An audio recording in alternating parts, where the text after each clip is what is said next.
Digital హైవేగా రూపుదిద్దుకుంటున్న Hyderabad to Bengaluru హైవేలో అటు Microsoft data centre కి, ఇటు పోల్పల్లి సెట్స్, అటు ఇంటర్నేషనల్ ఎయిర్పోర్ట్ కి, ఇటు రీజనల్ రింగ్ రోడ్ కి చేరువలో ఉన్న బాలానగర్ హైటెక్ పార్క్ లో ఇన్వెస్ట్ చేయండి.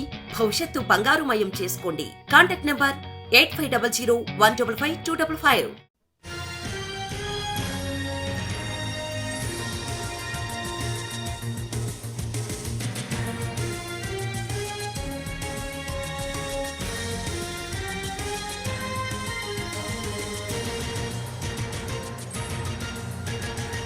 ముఖ్య అనుచరులకు పార్టీ మార్పు సంకేతాలు ఇచ్చిన పిఠాపురం ఎమ్మెల్యే పెడం దొరబాబు.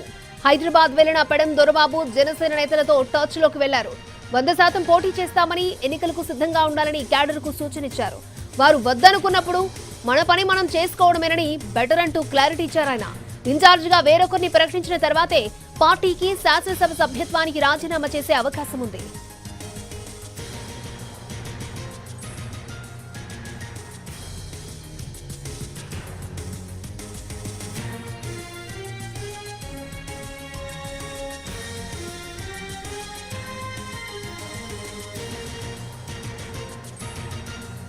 ముఖ్య అనుచరులకు పార్టీ మార్పు సంకేతాలు ఇచ్చారు పిఠాపురం ఎమ్మెల్యే పెడం దొరబాబు. హైదరాబాద్ వెళ్లిన పెడం దొరబాబు జనసేన నేతలతో టచ్ లోకి వెళ్లారు. 100% పోటీ చేస్తామని, ఎన్నికలకు సిద్ధంగా ఉండాలని క్యాడర్ కు సూచనిచ్చారు. రైట్, ఇదే అంశానికి సంబంధించి మరిన్ని అప్డేట్స్ మా ప్రతినిధి సాయి సుధీర్ మనకు అందిస్తారు. సాయి సుధీర్, సో హైదరాబాద్ వెళ్లి జనసేన నేతలకు టచ్ లోకి వెళ్ళినట్లుగా తెలుస్తోంది దొరబాబు. ఎవరితో మాట్లాడారు, ఎవరితో మంత్రాలు చేశారు? Akshaya, Pithapuram YCP MLA Pendem Dorababu party మార్పు అనేది దాదాపు ఖాయంగా కనిపిస్తుంది. గత వారం ఆయన సీఎం ని కలిశారు. పిఠాపురం సీటుకు సంబంధించి ఈసారి సీటు ఇచ్చే పరిస్థితి లేదు, కాకినాడ ఎంపీగా ఉన్న వంగ గీతకు ఇక్కడ నుంచి పోటీ చేసే అవకాశం ఉన్నట్లుగా కూడా ప్రస్తుతానికి అయితే ప్రచారం జరుగుతుంది. దానికి తగ్గట్లుగానే పెండెం దొరబాబు జనసేన నేతలకు టచ్ లోకి వెళ్ళినట్టుగా తెలుస్తుంది. ప్రస్తుతం ఆయన హైదరాబాద్ లోనే ఉన్నారు.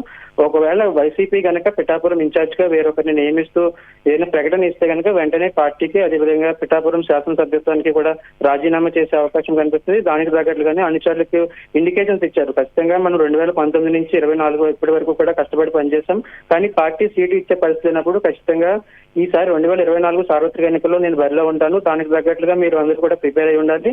పార్టీ ఒకసారి దీనికి సంబంధించి క్లారిటీ ఇచ్చిన తర్వాత జనసేనకు సంబంధించి ఇప్పటికే మంత్రాలు దాదాపు ప్రాథమికంగా పూర్తయినట్లుగా తెలుస్తుంది. ఈ పోటీ చేసే స్థానం, అదేవిధంగా ఎక్కడి నుంచి పోటీ చేయాలి, పిఠాపురం వేస్తారా వేరే చోట ఇస్తారనేది కూడా క్లారిటీ రావాల్సి ఉంది. దానికి తగ్గట్లుగా కూడా ఆయన మంత్రాలు చేస్తున్నట్టుగా తెలుస్తుంది. ప్రస్తుతానికి అయితే వైసీపీ దీనికి సంబంధించి ఒక ప్రకటన ఇచ్చిన తర్వాత పిఠాపురం ఇన్ఛార్జ్ గా వేరొకరు నియమించిన తర్వాత స్టెప్ ఉంటుందని దొరబాబు చెప్తున్నారు. ప్రస్తుతానికి అయితే పార్టీ ఆయన కన్విన్స్ చేసే ప్రయత్నం చేసింది. కాకినాడ ఎంపీగా పోటీ చేయాలని ఒక రిక్వెస్ట్, దానికి సంబంధించి ఒక ప్రపోజల్ పెట్టింది. కానీ దొరబాబు మాత్రం దానికి యాక్సెప్ట్ చేయలేదు. తాను ఖచ్చితంగా పిఠాపురం బరిలోనే ఉంటాను, ఒకవేళ లేకపోతే జనసేన, అదేవిధంగా మరొక వైపు ఒకవేళ ఇండిపెండెంట్ గా అయినా పోటీ చేసే అవకాశం కూడా ఆయన పరిచినట్లుగా తెలుస్తుంది. మరొక 2-3 రోజుల్లోనే దీనికి సంబంధించి ఒక స్పష్టత వచ్చే అవకాశం కనిపిస్తుంది. అక్షయ. ఓకే సాయి సుధీర్.